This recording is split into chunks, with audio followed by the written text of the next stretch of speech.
السلام عليكم، ازيكم حبايبي؟ عاملين ايه؟ اللي ما يعرفنيش انا ام نور، حلو وحادق.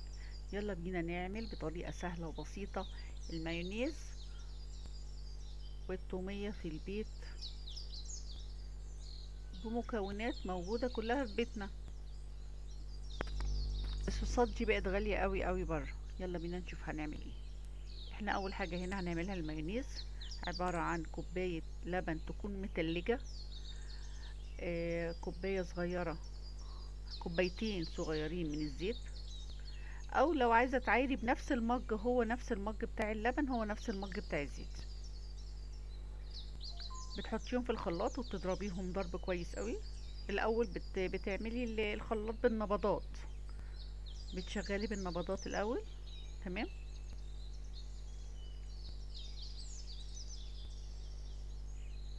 وبعد كده بتحطي معلقه كبيره من الدقيق هرميه، وبتضربي بقى كويس جدا. نحط بعد كده الخل والسكر والملح، وبنضرب ضرب كويس. بس يا ستي، احنا كده خلصنا المايونيز. هو في اسهل من كده؟ ده اسهل مايونيز اقتصادي. بتحطيه في التلاجة شوية وبيتقل وبيبقى حلو قوي. هنا بقى بنعمل الطومية. معانا هنا الكوبايات المعيارية دي، الكوباية دي 200 ملي، كوباية النشا 200 ملي، وكوباية لبن او كوباية مية زي ما يعجبك. ممكن تحطي ده او تحطي ده، مفيش مشكلة. بتدوبي النشا كده كويس لحد ما يدوب تماما على البارد، وبعدين بنحطه هنا على النار ايدنا فيه. دي مادة، يعني دي مادة الربط اللي هتربط لنا الطومية. بس زي ما انت شايفة كده، بفضل اسويه على النار لحد المية اللي انت شايفاها دي كلها ما تختفي.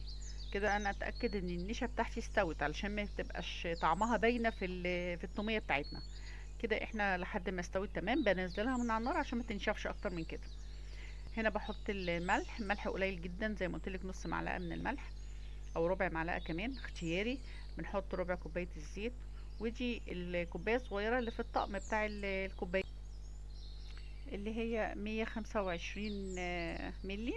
والمايونيز حطيناه هنا. انا حطيت المايونيز ما كانش لسه مسك اللي انا كنت لسه عاملاه، والزيت واللبن، وبنضربهم ضرب كويس. طبعا مع الثوم احنا حطينا كل المكونات على بعضها تقريبا وبنضربها، يعني ما تخليناش حاجه. ما فضلش غير ماده الربط اللي هي النشا اللي احنا كنا عاملينها. انا حطيتها هنا في الخلاط بس الحته دي اتمسحت. بس بصي هنا اتربط معانا التوميه ازاي. مفيش احلى من كده، هتاكلي احلى توميه. ربنا يحسن ما بين ايديكي. بصي الجمال. اعمليها ومش هتندمي. حاجه هتبقي حطاها في التلاجة تستخدميها مع اي عيش سوري، اللي هتشوفي الاكله دي بعد شويه. وربنا يحسن ما بين ايديكم. واشوفكم في فيديو جديد ان شاء الله. باي باي.